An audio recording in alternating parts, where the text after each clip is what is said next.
کہ جو شخص ہو یا اس کا کوئی عمل ہو جو انسانوں کے لیے منافع بخش ہوگا بقا اسی کے لیے ہے۔ اگر آج ہم یہاں پر سردار سکندر حیات خان مرحوم و مغفور کے لیے لوگ بڑے عقیدت احترام کے ساتھ بیٹھے ہوئے ہیں تو انہوں نے یہ ثابت کیا کہ ان کی جو شخصیت تھی ان کو اگر اختیار ملا اقتدار ملا تو انہوں نے اسے انسانوں کے نفع کے لیے استعمال کیا۔ یہ ہم سب کے لیے جو لوگ سیاست میں ہیں یا کسی بھی فیلڈ میں ہیں ان کے لیے یہ ایک سبق بھی ہے۔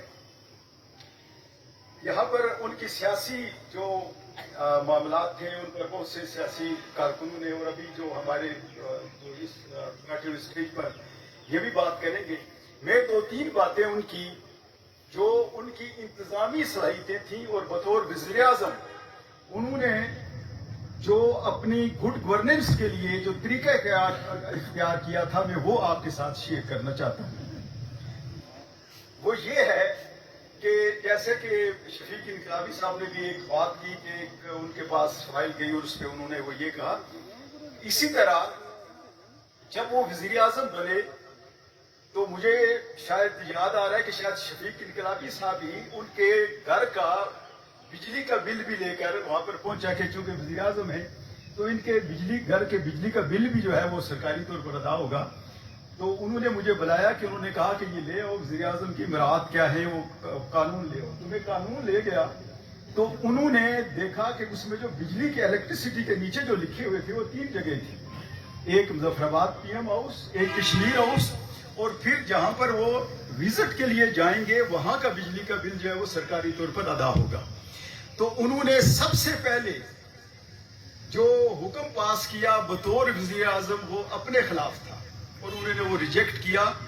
اور میں نے وہ میں ابھی ایک ان کے جو احکامات تھے ان پہ میں نے کتاب بھی لکھی تھی تو اس میں سب سے پہلا حکم وہ شامل میں نے کیا ہے۔ انہوں نے ساتھ کہا کہ اگر میں خود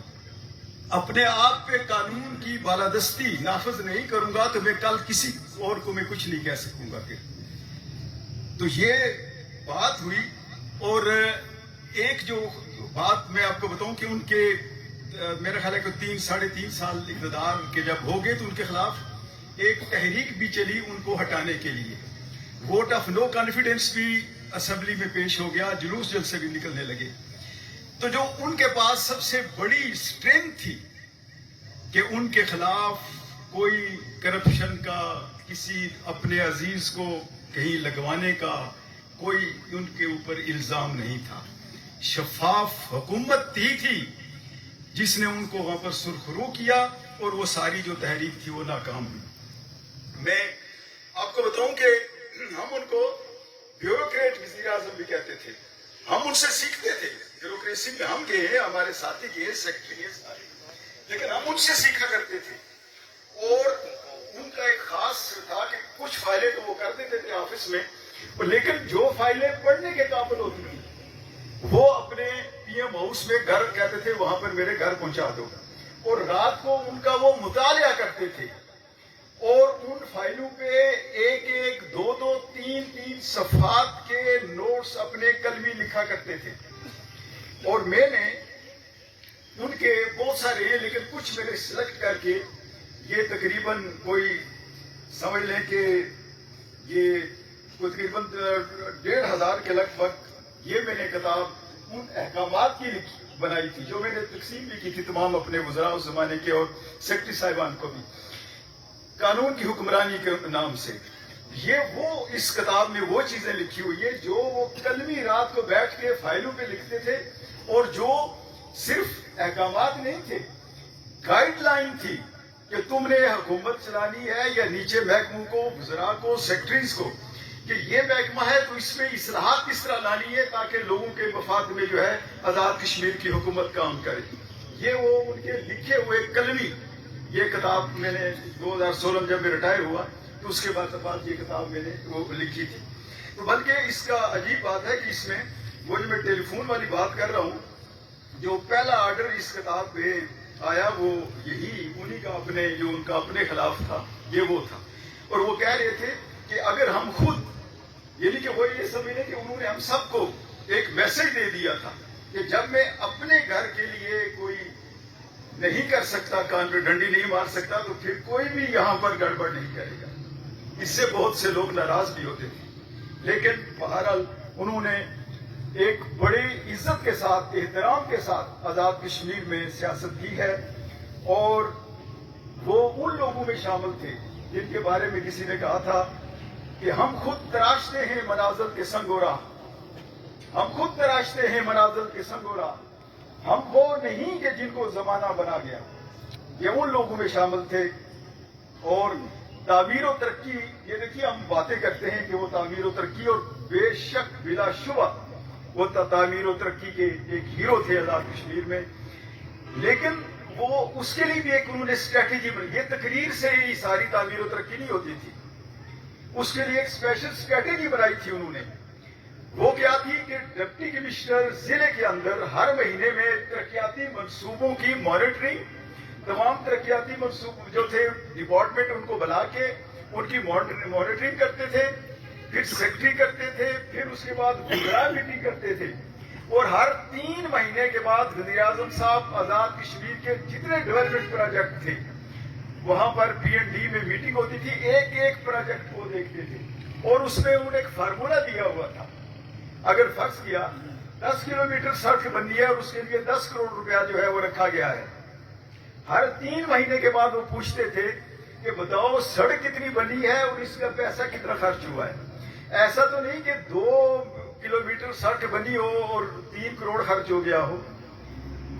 ایسا تو نہیں۔ تو یہ اس طرح انہوں نے جو ہے، اور وہ میں یہ کہوں گا کہ یہ جو ہمارے حضرات آج بھی، مجھے نہیں پتا کہ آپ حضرات حکومت میں یا حکومت سے باہر ہے، کوئی مجھے صحیح اطلاع نہیں ہے، لیکن میں یہ گزارش کروں گا کہ ان کمیٹیوں کو، ڈیولپمنٹ کمیٹیوں کو دوبارہ بحال ضرور کروائیں۔ ڈپٹی کمشنر اس وقت سربراہ ہوتے تھے ضلع کی کمیٹی کے، اور اسی طرح اوپر اسٹیٹ وائز جو ہے یہ ہوتا تھا سارا، اور آخر میں وزیر اعظم صاحب ہر 3 مہینے کے بعد آزاد کشمیر میں جتنے ڈیولپمنٹ پروجیکٹ تھے، کہتے ہیں کہ ترقی ہو رہی تھی، تو اس کے لیے کچھ اسٹریٹجی تھی۔ لوگ ضلع کے افسروں کو پتا تھا کہ مہینے کے بعد ہم نے ڈپٹی کمشنر کے پاس بیٹھ کے بات کرنی ہے۔ ڈپٹی کمشنر اور جو ہیڈ آف دی ڈپارٹمنٹ کو ان کو پتا تھا کہ ہم نے وزیر کے آگے جواب دے ہونا کہ کیا کام کیا، وزراء نے جواب دے ہونا تھا وزیر اعظم کے پاس۔ تو اس طرح پھر وہ ترقی ہوئی، اس کے بغیر ترقی نہیں ہو سکتی۔ اس وقت میرا خیال ہے 40 یا 35% ایڈمنسٹریٹو چارجز تھے، اور تقریباً 70% جو تھے وہ ڈیولپمنٹ چارجز جو تھے، ڈیولپمنٹ کا بجٹ وہ ہوتا تھا۔ آج بھی مجھے پتا کہ آج یہ ریشو کیا ہے۔ میں اس کے علاوہ ایک اور باتیں تو بہت سی ہے، لیکن میں مختصراً ختم کرنے ایک بات ضرور میں کروں گا کہ یہ جو ابھی آپ کی تحریک چلی تھی بجلی کی جو ہے نا جی، کہ اس کو پیداواری لاگت پہ دیا جائے،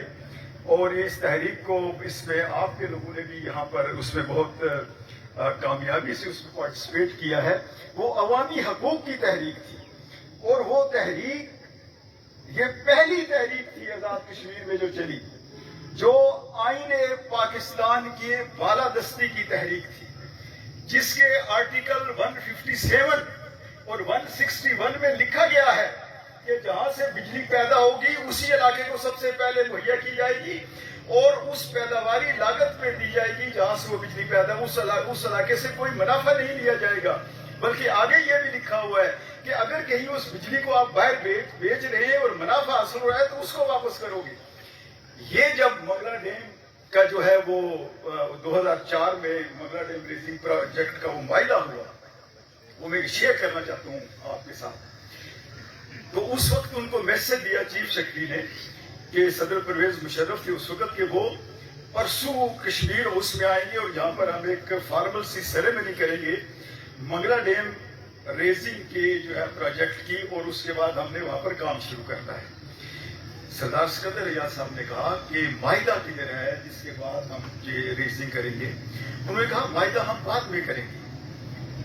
اور یہ میرے خیال شفیق انقلابی صاحب کو پتہ ہے، یہ اس وقت ہمارے ساتھ تھے۔ سردار سکندر ریاض صاحب نے کہا کہ پہلے معاہدہ ہوگا ہماری اور حکومت درمیان پاکستان کے درمیان، اس کے بعد جو ہے یہ منگلا کا کام، یہاں پر منگلا ریزنگ کا کام سٹارٹ ہوگا۔ چیف سیکرٹری نے کہا وہ تو فیصلہ کر چکے ہیں پریزیڈنٹ پاکستان، وہ تو آئیں گے۔ اور مجھے یاد ہے کہ ہم 2-3 لوگ ان کے پاس بیٹھے ہوئے تھے،